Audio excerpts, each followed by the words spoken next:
what I love about sport, and this is, I reckon, the biggest thing that people take out of it is exactly what you just said then. So in terms of like finding a problem, then you work on a solution, and then you get to execute it. So sport gives you that on a weekly most sports basis, it gives you it on a weekly basis. You do it in business, it's annual if you're lucky. Sometimes it's like 5-year plans and like, you know, that kind of thing, and it's like, okay, we've identified a problem. In 5 years, we want to be past that problem.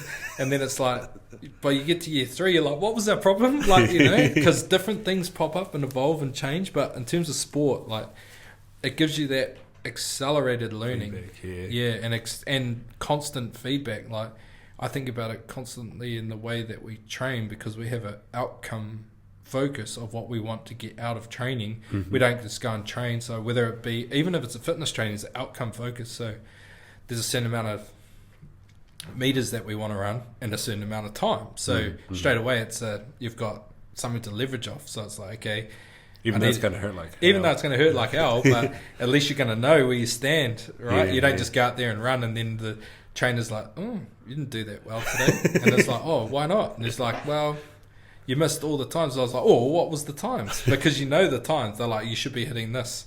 So then you go out. But if you went out and did a whole fitness session and the trainer never told you nothing, didn't give you any benchmarks or any targets, you would just do that fitness session and you could smash it out of the park if you got lucky, or you could be like, oh, well, he's not actually on me. In human nature, most of the time you're going to slow down and cruise because you're like, oh, well, like, he's not telling me off for not being there in time, so I must be doing all right.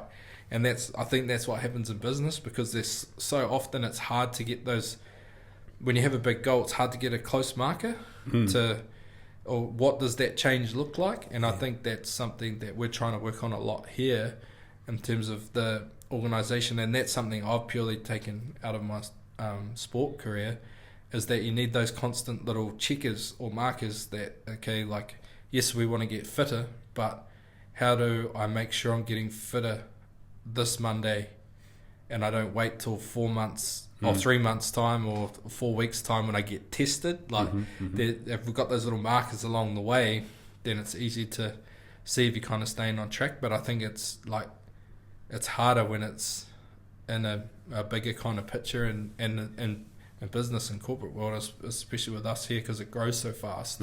What is growing so fast.